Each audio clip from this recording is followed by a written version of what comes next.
안녕하세요. 오늘도 사연살롱을 찾아주셔서 감사합니다. 세상은 혼자 살 수 없는 것이라고들 하죠. 비록 너무 흔한 말이기에 가볍게 넘겨버리기 십상이지만 아주 잠깐만 돌아보면 참으로 맞는 말이구나 하면서 고개를 끄덕이게 되는 때가 종종 있어요. 아마 우리네 삶이란 다른 사람들과 어우러져가며 함께 살아가는 것이기 때문 아닐까요? 그런 점에서 전 사람이란 김밥과 무척 많이 닮아있는 존재라고 생각해요.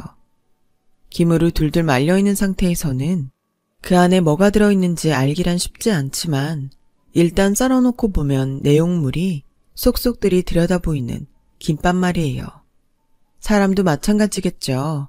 겉으로 봐서는 어떤 사람인지 그 속을 알 수는 없잖아요. 김밥 썰어놓듯 그 사람을 겪어봐야 그 속을 제대로 알 수 있는 법이니까요. 제가 이런 생각을 하게 된 이유는 저 또한 겉과 속이 다른 사람과 큰 다툼을 겪은 적이 있었기 때문이에요. 그는 바로 제 남편이라는 사람이었죠. 제가 어린 시절 얘기를 좀 해볼게요. 당시 저희 집은 남들보다 넘치지는 않지만 그렇다고 딱히 부족할 것도 없는 평범한 가정이었는데요. 갑작스레 발생한 IMF 사태로 인해 친정아버지가 덜컥 실직자가 되어버렸고 그 충격에 화병을 얻은 친정아버지가 시름시름 앓다가 결국 돌아가셨어요. 친정엄마는 하루아침에 생계를 책임져야만 하는 가장이 되고야 말았죠. 친정아버지의 병원비로 인한 빚을 떠안은 채로 한참 어린 딸아이인 저까지 부양해야만 했던 상황이었고요. 일절 예고도 없이 닥쳐온 이 일들을 이겨내기 위해 엄마가 선택한 일은 김밥 행상이었어요.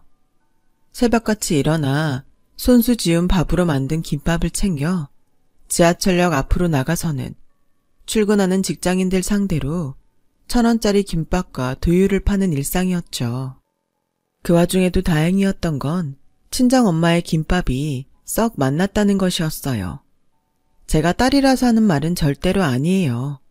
엄마의 김밥을 먹기 위해서 일부러 아침을 거르고 출근길에 나선다는 직장인들까지 생겼을 정도였거든요. 하지만 이미 한번 기울어져 버린 가세를 극복하기에 1,000원짜리 김밥은 그다지 마진이 많이 남지 않는 일이었고 어린 자식까지 딸린 과부처지에 다른 직장을 구하기도 어려웠던 엄마는 결국 아주 오랜 시간 길거리 장사를 해야만 했어요. 여름에는 뜨거운 태양과 쏟아지는 빗방울을 온몸으로 받아가며 겨울에는 살을 내는 듯한 추위에 얼어붙은 손을 호호 불어가며 그렇게 장장 20여 년을 사셨어요. 그런 친정엄마의 삶이 한결 나아지던 날은 제가 막 사회인으로 자리 잡았을 무렵이었죠. 전 그날을 아직도 똑똑히 기억해요. 직장 거래처 직원 사이로 만났던 연인으로부터 청혼을 받았던 날. 그 기쁜 소식을 전하기 위해 한달음에 친정으로 달려갔던 저를 엄마가 어디론가 데리고 가더라고요. 그렇게 엄마는 아무 말 없이 저를 버스 정류장 앞 1층에 자리한 작은 가게로 데리고 갔어요. 아무것도 없이 텅 비어있는 그 가게를 둘러보며 전 엄마에게 물었죠. 여기가 어디야? 엄마가 맛있는 거 사주려는 줄 알고 신나서 따라왔더니 왜 아무것도 없이 텅 비어있어? 아직은 아무것도 들여놓지를 않았으니까. 응? 차차 하나씩 채워나갈 거야. 주방도 차려놓고 테이블도 가져다 놓고 간판은 그래 우리 딸 이름으로 하는 게 좋겠다. 아니 갑자기 웬 뚱딴지 같은 엄마 설마? 맞아. 엄마 여기 계약하고 벌써 잔금까지 다 치렀어. 좁고 낡은 상점에 월세 낼 걱정이 아직은 태산이지만 그래도 오늘부로 여기 엄마 가게야. 김밥집. 그 말을 듣는 순간 친정엄마와 더위와 추위 속에서 제대로 입지도 먹지도 못해가며 이겨냈던 고난의 시간들이 마치 주마등처럼 스쳐가더라고요. 좋은 날인데 왜 울어? 좋아서 울지, 좋아서. 엄마가 이제는 비 맞고 눈 맞으면서 고생하지 않아도 된다고 생각하니까 자꾸 너무 좋아가지고. 그럼 씩씩하게 웃어. 앞으로 엄마 잘할게. 더 열심히 해서 2호점까지 늘려볼게. 굳이 말하지 않아도 돼. 엄마가 어떤 사람인지는 내가 다 알잖아. 얼마나 열심히 살아왔는지 내 평생 똑똑히 지켜봤잖아. 우리 딸이 그런 얘기를 해주니까 엄마 너무 기쁜걸? 내 새끼가 청혼받았다는 소식만큼이나. 응? 어떻게 알았어요? 난 아직 아무 말도 안 했는데. 엄마잖아. 자식 표정 하나만으로도 그 속이 훤히 들여다보이는 엄마. 아까 집으로 막 뛰어들어오던 내 얼굴에 다 써 있었어. 나 지금 세상에서 제일 행복합니다. 라고. 들켰네. 서프라이즈 해주려고 그랬는데. 암튼 그렇게 됐어요. 엄마 딸내미 조만간에 유부녀 된다. 어떤 남자니? 직장 거래처 직원이에요. 성실하고 사람 괜찮고 무엇보다 심지가 굳어요. 엄마처럼. 그래, 그거면 됐지. 세상 살아가는 것 중에 제일 힘든 일은 결국 사람 때문이라잖니. 하기사 우리 딸이 고른 남자라면 오죽 괜찮은 사람이려고. 행복하게 잘 살아봐. 엄마 삶의 남은 여한은 이제 그것밖에 없어. 잘 살게요. 남편을 좋은 사람이라고 생각했어요. 20여 년간 김밥 행상을 하느라 온갖 사람들을 다 겪었던 엄마마저도 결혼 허락을 받으러 온 남편과 딱 두어 마디 간단하게 나누고는 제게 이만하면 근래에 보기 드물게 건실한 청년이구나 라는 말을 했을 정도로요. 결혼 과정 또한 순조로웠어요. 친정과 시댁 모두 어려운 처지이기는 매한가지였기에 흔히들 겪는다던 혼수 문제나 양가의 경제적 차이로 인한 다툼 같은 건 일절 없었어요.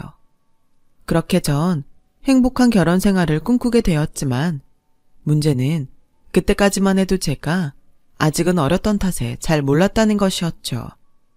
김밥은 썰어 봐야 알고 엮일 사람 속은 깊게 겪고 난 뒤에야 알 수 있다는 걸 말이에요. 왜 아주 친한 친구들 사이에서도 종종 이런 일이 발생하잖아요.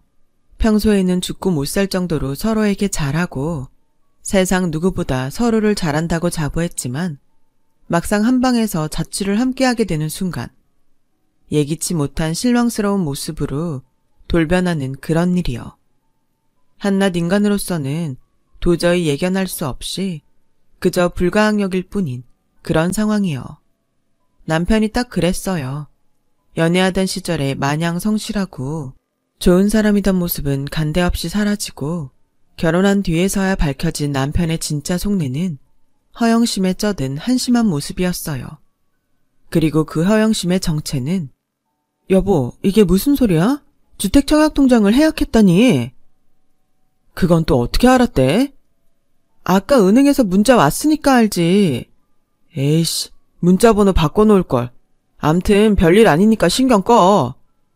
별일이 아니기는 다른 통장을 해약해도 놀랄 일인데 주택청약통장이잖아. 태어날 우리 아이에게 좋은 환경에서 자랄 수 있도록 해주자고. 반찬값에 교통비까지 아껴가면서 붓고 있던 주택청약. 급하게 돈 쓸 일이 좀 있었다. 왜? 그니까 그게 무슨 일이냐고. 집 밖의 일이야. 여편네가 감히 끼어들 자리 아니잖아. 뭐? 여편네? 그럼 당신이 여편네 집 사내 대장부야? 그리고 꼴랑 그거 몇 푼이나 된다고 어디 하늘 같은 서방님한테 핏대를 세우기를. 너 이런 사람이었니? 나 조선시대로 시집 왔어? 거 시끄럽네 정말. 남자가 어련히 알아서 요긴하게 잘 썼으려고. 당신 혹시 화투치니? 이젠 하다하다 남편을 노름꾼으로 만드냐? 화투판에 가져갈 돈이나 떡하니 안겨주고 바가지를 긁던가. 그럼 뭐냐고. 주택청약까지 해약해가면서 요긴하게 돈 쓸 구석이. 이봐, 떳떳하지 못한 거잖아. 그러니 속 시원하게 대답도 못하지. 아, 주식에 투자 좀 했다. 왜? 뭐? 주식? 그게 어디라고 함부로 뛰어들어. 함부로 한 거 아냐. 나도 나름대로 다 고급 정보 듣고서 한 거라고. 당신이 어디서 고급 정보를 듣는다고. 그 외 있잖아. 우리 회사 김 계장님. 그분이 주식에 아주 능통하셔. 정신 좀 차리자 제발. 일확천금 노리고 주식에 손댔다가 패가망신하는 사람들이 주변에 어디 한둘이어야지. 확실한 정보니까 아무 걱정 말어. 나 혼자 쫓아고 이러는 것도 아니니까. 남자가 하는 일에 더 이상 토달지 말고. 대박나면 제일 이득인 사람이 누구겠냐? 너잖아. 사람들한테 사모님 소리 들어가면서. 아니, 난 그런 허영심 용납 못해. 부자, 되면 좋지. 근데 우리 힘으로 열심히 일하고 절약해 가면서 그렇게 부자 될 거야. 그러니까 당장 원금 회수하고 손 털어. 난 경고했어 분명. 그렇게 단단히 경고를 해두었지만 솔직히 전 안심할 수가 없었어요. 한번 일확천금에 눈이 멀어버린 사람이 그 달콤한 악마의 유혹을 이겨내고 떨쳐내기란 좀 어려운 일이 아닐 테니까요. 저와 친정엄마 모두 같은 생각이었고 저는 알뜰하게 모아왔던 재산들을 모조리 새 통장으로 옮겨두었는데요. 아니나 다를까 남편이 제가 돈을 옮겨놓기 이전의 통장을 몰래 훔쳐나갔더라고요. 그 통장에 10원 한 장 남아있지 않았다는 사실을 알게 되고서는 제게 바락바락 화를 내었고요. 그러거나 말거나 전 눈썹 하나 까딱하지 않았어요. 평범한 가정의 딸에서 졸지에 가난을 겪게 되었던 과거의 슬픔을 되풀이할 수는 절대로 없었으니까요. 이후로는 당연한 흐름이 한동안 이어졌어요. 제가 주식 자금을 내어놓으라는 남편의 요구에 콧방귀조차 뀌지 않으면 않을수록 부부관계는 자연스럽게 소원해졌어요. 그럴수록 주식 대박, 일확천금을 노리는 남편의 주식 집착은 자꾸만 심해져 갔고요. 이에 고심하던 저는 시부모님께 그간의 모든 사태를 말씀드렸어요. 남편이 정신 번쩍 들도록 홍구멍을 내어달라고요. 그런데 시모의 입에서 아주 뜻밖의 대답이 돌아왔죠. 차라리 투자 망하라고 대놓고 고사를 지내지 그러니? 네? 지금 말하는 투가 딱 그렇잖아. 잘 될 수도 있는 일을 딱 덮어놓고 초장부터 안 된다고 하지를 않나? 벌써부터 망할 걱정부터 하지를 않나? 무슨 망하기를 기원하는 사람처럼 말이야. 제 말은 그런 뜻이 아니라 저희 같은 일반인이 뛰어들기에는 너무 위험한 분야니까 어머님이 좀 말려달라는 거죠. 그래서 네 남편이랑 시댁이 평생 이 모양 이 꼬라지로 살아도 좋다? 잠깐만요. 여기서 시댁 얘기가 왜 나와요? 어머님 혹시... 순간 뒤통수를 얻어맞는 기분이 들어버린 저는 차마 말을 잇지 못했어요. 다만 묵묵히 그 자리에 함께 있던 시부와 시동생들의 얼굴을 한 바퀴 둘러보았을 뿐이죠. 그들은 마치 뭐가 문제냐고 따져 묻기라도 하려는 듯이 빳빳이 든 고개로 저를 뚫어져라 쳐다보았고 이내 툭 떨어지듯 날아든 시모의 한마디가 제 우려를 확신으로 바꾸어 놓았어요. 그래, 네 남편이 투자한 거기에 우리도 한몫 거들었다. 한몫 거들었다는 말씀은 돈이라는 게 말이다. 원래가 구르고 구르는 거야. 작은 자본금부터 시작해서 차근차근 굴려가면서 그렇게 부자가 되는 법이야. 남편이 시댁 식구들 돈까지 끌어다 넣었다고요? 말은 바로 하렴. 네 남편이 꼬득인 게 아니라 우리 식구들 전부가 자발적으로 투자에 함께한 거야. 가족들 전부 다요? 다들 지금 제정신이에요? 대체 뭘 위해서 이렇게 사고를 쳐버린 건데요? 이놈의 가난 이제 지긋지긋해. 집 월세 계약 끝날 때마다 이리저리 이사 다니는 신세도 촬영하고 남들처럼 명품백 들고 다니지는 못할 망정 시장 통해서 골라골라 5,000원짜리 싸구려 옷이나 사다 입는 꼬라지도 비참해. 그 와중에 우리 식구들 부자 만들어줄 아주 좋은 기회가 생겼다는데 너 같으면 가만히 구경만 하고 앉아있겠니? 그건 다 허상이에요, 어머님. 지금도 보세요. 절대 실패하지 않을 고급 정보라면서 돌아오는 결과는 그게 아니잖아요. 하루하루 손해만 쌓여갈 뿐이잖아요. 말리지 말어. 이참에 나도 떼부자 한번 돼보련다. 살림 대신 살아주는 파출부 서너씩 끼고 기사 양반이 운전하는 외제차 타면서 정원 딸린 저택에서 떵떵거리며 살 거야. 지금 우리가 하고 있는 투자가 그 꿈을 현실로 만들어줄 거고. 그러니 너도 이젠 정신 차리고 빼돌린 돈이나 더 내놓으렴. 겸사겸사 사부인한테도 함께 투자하자 권하고, 사부인 줄 옥장판 몇 개 준비해 두었으니 선물 전달하면서 잘 꼬드겨봐. 옥장판 품질이 아주 좋단다. 아니요, 옥장판이고 뭐건 간에 그렇게 못하겠는데요. 친정엄마를 평생 가난의 구렁텅이에 방치하겠다. 세상에 이런 불효가 또 있을까? 불효는 이런 게 진짜 불효죠. 당신 같은 사람들한테 휘둘려서 엄마가 길거리에서 비바람 맞아가며 어렵게 모은 전 재산 허공에 날려버리는 거. 그래, 좋다. 대신에 이거 하나는 똑바로 알아두렴. 투자 대박 나서 우리가 부자 되는 순간에 너 같은 거지 발사계랑은 당장에 이혼이야. 우리 수준에 맞는 양갓집 교수 찾아서 새며느리로 드릴라니까 그렇게 알아. 그거 알아요? 방금 그 말 내가 들은 중에 가장 재미없는 말이에요. 뭐? 누가 누굴 이혼시켜요? 나 스스로 떠나는 거야. 일확천금의 눈먼 중독자들이랑 괜시리 엮여서 나랑 친정엄마 팔자까지 망치기 싫어서 내가 당신들 외면하는 거야. 조만간에 협의 이혼 서류 보낼 테니까 순순히 도장 찍도록 댁내 아드님이나 잘 설득해 보시죠. 이번에는 단순한 경고의 말이 아니었어요. 정말로 이혼을 할 작정이었거든요. 친정까지 무리한 투자에 끌어들이려 하는 그들로부터 완벽하게 벗어날 수 있는 유일한 방법이기도 했고요.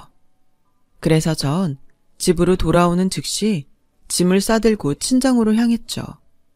그런데 제 이혼 결심과는 별개로 친정의 사정 또한 그다지 좋지 못한 상황이더라고요. 줄곧 장사가 꽤나 잘 되어왔던 엄마의 김밥집 매출이 벌써 몇 달째 절반으로 뚝 떨어져 있었어요. 그 원인은 어느 날 호연히 나타난 한 새댁에게 있었죠.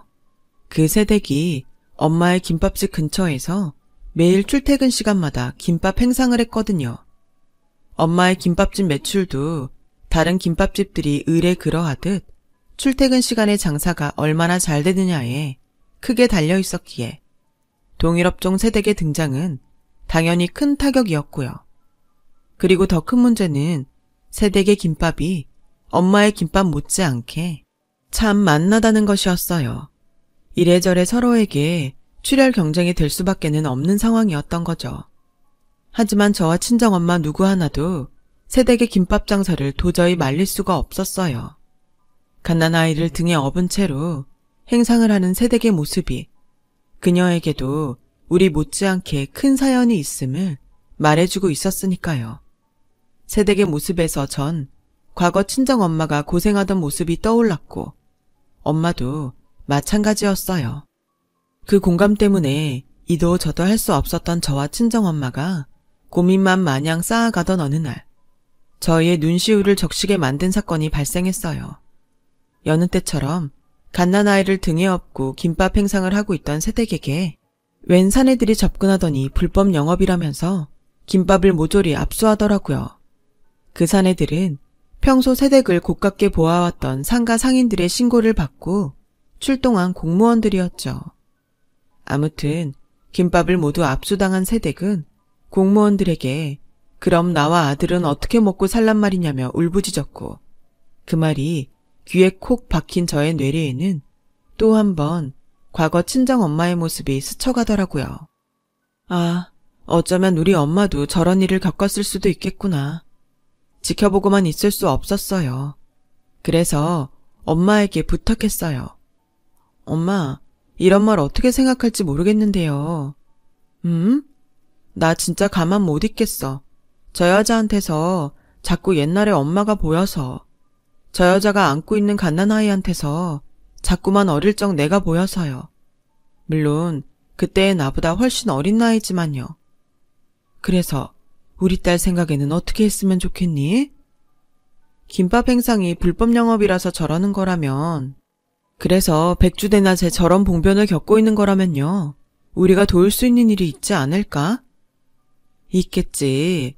다만 엄마는 우리의 섣부른 도움이 저 새댁에게는 원치 않는 도움일지도 몰라서 혹시라도 괜한 동정이라고 오해하고 기분 나빠할지도 몰라서 그래서 마냥 고민만 하고 있던 참이야. 그럼 내가 얘기 한번 해볼게요. 그렇게 전 새댁을 엄마의 김밥집으로 데려와 마주 앉았고 처음으로 대화를 나누게 되었는데요. 애꿎은 김밥을 전부 압수당하는 봉변을 겪은 탓에 저를 잠시 경계하던 태도를 보이던 새댁은 이내 자신의 사연을 털어놓기 시작했어요. 그 사연을 들으면 들을수록 저와 친정 엄마의 삶과 참 많이도 닮아 있더라고요. 제 남편은 원래 평범한 직장인이었어요. 그런데 어쩌다가 이렇게 구조조정 때문에요. 남편이 다니던 벤처기업이 큰 회사의 인수합병이 되었는데 그 과정에서 구조조정이 있었던 바람에 실직했거든요. 회사 창립 멤버였던 남편은 버려졌다는 사실이 세상 억울했던 모양인지 화병으로 몇 달을 시름시름 앓다가 그만. 죄송합니다. 너무 우중충한 얘기였죠? 아니요, 이해해요.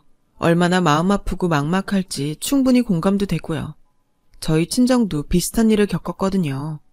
엄마도 김밥 행상으로 장사를 처음 시작하셨고. 네, 그렇군요. 그리고 이런 얘기 외람될지는 모르겠지만 편하게 하세요. 싸우자고 마주 앉은 자리 아니니까. 그동안 쭉 죄송했어요. 어머님 영업에 방해가 된다는 걸 잘 알고 있으면서도. 네, 어쩔 수 없었겠죠.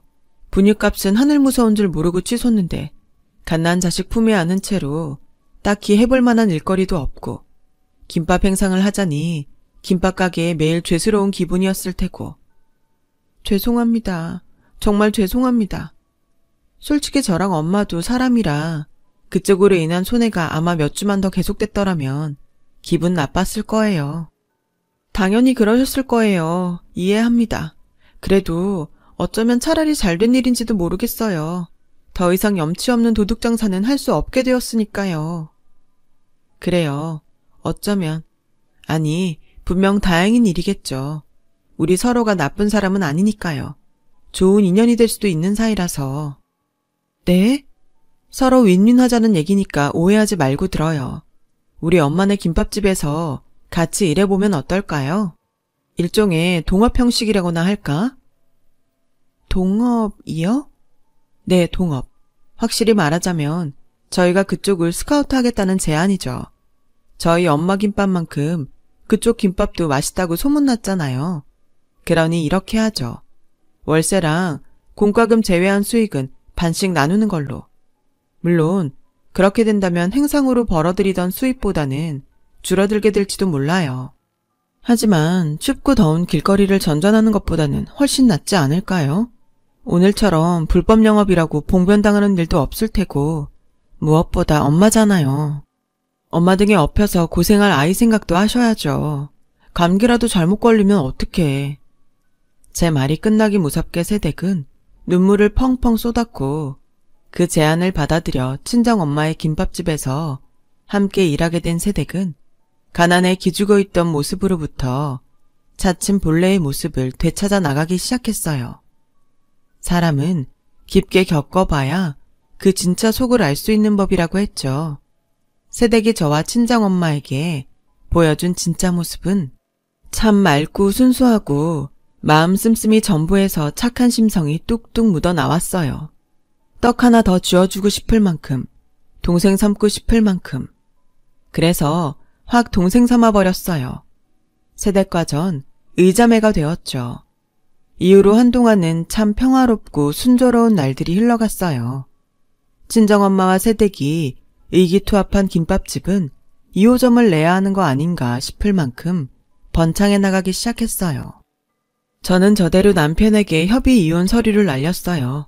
이혼의 귀책 사유 전부가 남편의 주식 중독 증세 때문이기에 재산분할과 위자료 책정 과정에서 제가 압도적으로 유리한 위치에 있다는 변호사의 소견도 있었고요. 그러던 어느 날 이혼 서류를 들고 김밥집으로 찾아온 남편이 대뜸 제 앞에 무릎을 꿇는 게 아니겠어요? 남편은 자기가 전부 다 잘못했고 주식 따위는 이제 거들떠 보지도 않을 거라며 참회의 눈물을 쏟더군요. 전 그런 남편의 말과 행동을 모두 믿을 수 없었지만 섣불리 내치자니 상황이 좀 애매했어요. 변호사의 조언이 있었거든요. 저희의 이혼은 법정 싸움으로까지 번질지도 모르는 상황이었는데요. 그런 상황에서 만약 남편이 반성하는 모습을 보이며 찾아올 경우 추후 소송이 문제될 만한 언행은 절대로 하지 말아야 한다는 조언이었어요. 그럴 경우 법정이 부부관계의 회복을 위한 남편의 노력을 제가 일방적으로 무시했다고 판단할 수가 있다더라고요. 그래서 전 남편을 의심하면서도 화끈하게 내칠 수 없는 입장이었는데요. 그 장면을 숨죽여 지켜보던 새댁이 저를 조용히 불러내 아주 조심스럽게 묻더라고요. 언니, 저 남자가 언니 남편이에요? 정확히는 전 남편 될 사람이지. 근데 왜? 혹시 언니 이혼한다는 이유가 돈 때문인가 싶어가지고요. 저 남자가 재산을 몰래 빼돌려다가 자꾸 엉뚱한 데 쓰려고 해서. 그치. 가만, 내가 자기한테 그런 얘기까지 털어놓았던가? 아니요. 언니는 이혼 절차 마무리되면 그때 다 들려주겠다고만 했었죠. 다만 제가 저 남자를 좀 알아요. 무슨 소리야? 둘이 원래 아는 사이였어? 남편 그렇게 보내고 나서 먹고 살 길이 막막해진 나머지 당장에 할 수 있는 일이란 일은 모조리 찾아서 떠돌아다녔거든요. 그러다 몇 번 마주친 사이 정도? 어디서? 제가 잠깐 알바 나갔던 어느 교육원에서요. 전 그때 그게 어떤 곳인지도 모르고 그냥 방청객처럼 바람잡이만 해주면 일당 몇만 원 준다고 해서 나갔었거든요. 저 남자가 거기에서 며칠 내내 교육받으러 왔었고 그 교육원은 다단계 교육원이었어요. 유료 회원 몇 명 포섭해 오면 당신에게 인센티브 얼마가 평생 떨어진다. 뭐 그런 거 가르치고 세뇌시키는 곳이요. 에이, 설마. 저 인간이 일확천금에 눈이 멀어서 엉뚱한데 돈 낭비하고 다닌 건 맞는데 다단계가 아니라 주식이었어. 그 주식이라는 거 직장 선배 추천으로 시작한 거 맞죠? 부모 형제 돈까지 싹 끌어다 넣었고. 순간 소름이 돋더라고요. 새댁이 알고 있는 내용이 사실과 전부 일치했으니까요.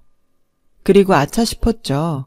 시모가 친정에서 돈 가져오라면서 뜬금없이 옥장판 선물 운운했을 때 눈치챘어야 하는 건데 동시에 새댁을 향한 걱정의 마음도 들었어요. 넌 그 일에 아무 관련 없는 거지? 그럼요. 전 진짜 알바 구직 사이트에서 방청객 모집한다고 해서 갔을 뿐이에요. 가서 박수만 열심히 치다가 그게 불법 다단계라는 걸 알고 나서는 즉시 도망쳤고요. 그럼 됐어. 험한 일에 엮이지 않았다니까 얼마나 다행인지 몰라. 걱정해줘서 고마워요. 그리고 조심해요, 언니. 내가 봤을 땐 저 사람 아직... 알아. 다단계 때문에 왔겠지. 일단 반성한 척 속여넣은 다음에 어떻게든 다단계로 끌어들여 보려고. 요즘 우리 김밥집 장사가 꽤나 잘 된다는 소식 듣고 그거 빼먹으려고. 저 인간은 내가 알아서 잘 처리할게. 그리고 부탁 하나만 하자. 새댁에게 모종의 부탁을 건넨 저는 곧장 남편과의 독대 자리를 마련했어요. 그리고는 사과를 받아주는 척 부드러운 분위기를 유도했죠. 남편의 속내를 떠보기 시작했어요. 물론 되먹지 못한 인간을 향한 참교육을 위해서였죠. 이럴 줄 알았어. 금방 반성하고 돌아올 줄 알았다고. 당신이 얼마나 성실하고 반듯한 사람인데. 그치? 그치? 앞으로 잘해. 딱 한 번만 용서해주는 거다. 그럼 약속할게. 나 다시는 주식 같은 거에 손 안 대고 평생 당신 떠받들어 모시면서 살 거야.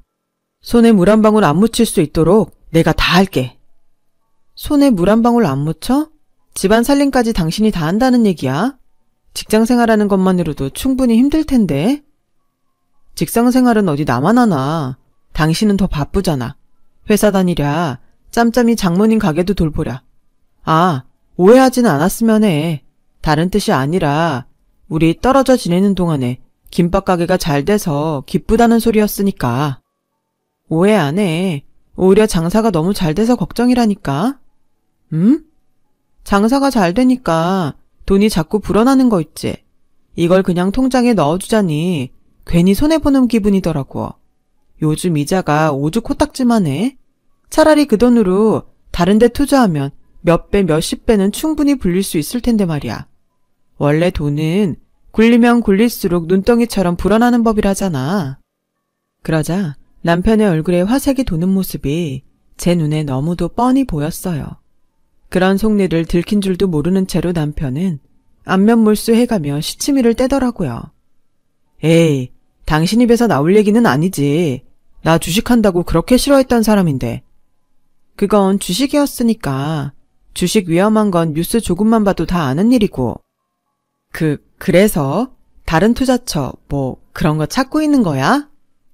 나름 생각해 놓은 투자처가 있기는 한데 내 말 오해하지 말고 들어. 나 고등학교 동창 중에 갑자기 돈방석에 앉은 친구가 있어. 그 비결이 뭐였는지 알아? 다단계, 피라미드 마케팅 뭐 그런 거. 아, 그래? 다단계? 유료 회원 포섭해서 그 회원이 옥장판이나 생필품 같은 거 사고 그러면 나한테 평생 인센티브로 몇 프로씩 떨어지는 뭐 그런 거. 당신 혹시 알아? 알지. 잘 알지 그럼. 인센티브만 떨어지는 게 아니라 내 등급도 올라가. 등급이 올라갈수록 나한테 떨어지는 돈이 기하급수적으로 늘어나고 그렇게 블루 다이아몬드 등급까지 올라간다? 대기업 회장 안 부러울걸? 아, 그러셔? 난 블루 다이아몬드? 암튼 그런 등급 얘기까지는 몰랐는데 당신은 어떻게 그렇게 잘 알아? 마치 이 분야 전문가 같다? 그게 사실은 있잖아. 당신이 다단계에 관심이 있다고 하니까 고백하는 건데 말이야. 나랑 당신 시댁 식구들이랑 단체로 했던 투자가 사실 다단계였다. 그렇구나. 뭐 암튼 간에 지금 이래저래 다 긁어 모으면 엄마랑 내 수중에 현찰이 1억쯤 안 되게 떨어지거든? 아, 뭐하고 있어. 얼른 일어나지 않고. 지금 당장 회원가입하러 가야지. 지금 가입하면 프로모션으로 정수기가 서비스야. 그치. 처음부터 이러려고 온 거지, 이 사기꾼아. 우리 엄마 김밥집이 장사 꽤나 된다니까 어떻게든 그 돈으로 다단계 끌어들이려고 왔다는 거 내가 모를 것 같아? 다 알면서도 모르는 척 장단 맞춰주니까 신났지 아주. 무슨 소리야. 사기라니. 장모님 재산을 노리기는 내가 왜. 시치미 떼지 마. 너 불법 다단계 교육원에서 봤다는 사람이 있어. 그것도 시댁 인간들까지 아주 세트로다가. 함부로 모독하지 마. 불법 그런 거 절대로 아니니까는. 그래, 불법이 아냐? 불법이 아닌데 왜 주식이라고 속였니? 너도 벌써 불법이라는 거 다 인지하고 있으니까 거짓말로 둘러댔던 거잖아. 그리고 다단계 같은 사기가 무슨 돈을 벌어다 준다 그래? 넌 그냥 빨대 꽂힌 거야. 전문 사기꾼들한테 속아서 시댁 식구들 재산까지 홀라당 갈취당한 신세일 뿐이라고. 함부로 모독하지 말라고 했잖아. 그리고 지금이야 손해 조금 봤다고 쳐도 블루 다이아몬드까지 앞으로 몇 명 안 남았어. 그 몇 명 채우면 이놈의 지긋지긋한 가난 따위는 다 집어치우고 떵떵거리면서 살 수 있게 된다니까. 떼보자. 얘라 이 인간아. 그런 걸 바로 세뇌라고 하는 거야. 불법 다단계 하는 사람들이 선량한 사람들 등쳐먹는 사기 수법. 사기 아니라니까. 아니야. 진짜 그렇게 생각해? 그렇다면 당신 다단계로 끌어들인 김계장이라는 사람은 지금쯤 억만장자 돼 있겠네? 그치? 그럼 지금 그 억만장자 집 한번 구경시켜줄래? 금수저로 밥을 퍼먹는지 다이아몬드 냄비로 국을 끓여 잡수는지 나 너무 궁금한데? 왜? 아닌 모양이다? 뜯어먹힐 대로 뜯어먹힌 다음에 버림받고 페인꼴이라도 된 모양이지? 잘 생각해. 지금이라도 정신 못 차리면 다음 순서는 당신이야. 제가 말을 마치기 무섭게 남편은 현실 부정이라도 하려는 듯이 불법 아니라는 말만 중얼거리기 시작했어요. 그리고 바로 그때 새댁이 도착했어요. 제가 했던 부탁, 경찰을 대동하고서요. 그렇게 모든 준비를 마친 저는 그날의 모든 대화 내용이 녹음된 휴대폰을 불법 다단계의 증거로 경찰에게 건네며 남편을 향해 마지막 한마디를 했죠. 고마워. 이혼 위자료 넉넉히 챙겨주는 것도 모자라서 불법 다단계 신고 포상금까지 덤으로 받게 해줘서. 아, 이혼 위자료는 다단계에 뜯어먹힌 당신 통장에 잔고가 100원이라도 남아있을 때의 얘기겠지만. 여보, 우리 이러지 말자. 응? 우리 좋았잖아. 그랬던 시절도 있었지. 허영심의 눈먼 한심스러운 인간이라는 당신의 본 모습을 알게 되기 전까지는. 그놈의 일확천금? 난 그딴 거 필요 없어. 내 스스로 열심히 일해서 일군 재산으로 당당한 부자가 될 거야. 아마 그때쯤이면 당신이랑 당신 집안 식구들은 최소 신용불량자가 되어 있겠지만, 신용불량자가 뭐야? 집도 직장도 없는 거지꼴이겠지. 결국 당신 팔자는 당신 스스로 망친 꼴이고. 그날 묵묵히 고개를 떨구며 경찰에게 연행되어가는 남편의 모습을 보며 그제서야 개운한 기분이 들더라고요. 10년 묵은 채증이 한 방에 내려가는 느낌이었어요. 떳떳하지도 못한 일확천금 욕심과 헛된 허영심으로부터 저 스스로와 친정엄마 모두를 지켜냈으니까요. 남편은 불법 다단계의 핵심 조직원이 아니라 일개 말단 회원이었기에 법적인 처벌을 받지는 않았어요. 남편이 다단계에 끌어들인 피해자들이 전부 시댁 식구들 뿐이기도 했고요. 그럼 뭐 하나요? 법적 처벌을 피했다고 한들 불법 다단계에 홀라당 날려먹은 전 재산은 100원조차 돌아오지 않았는데요. 네, 그들은 제가 남편에게 던졌던 마지막 한마디 그대로의 신세가 되었어요. 집도 직장도 없는 거지꼴에 신용불량자 꼬리표까지 붙었죠. 옛말로 치자면 자업자득, 자승자박이라고나 할까요? 친정엄마는 김밥집 2호점을 내었어요. 그 2호점을 도맡아 운영하는 점장은 당연히 새댁이죠. 저는 직장에서 열심히 일하고 있어요. 알뜰살뜰 모아온 저의 월급과 갈수록 번창하는 친정엄마의 김밥집 덕분에 꽤나 많은 재산이 쌓였지만 저희의 삶은 달라지지 않았어요. 그저 묵묵히 최선을 다해서 정직하게 살아가려고 합니다.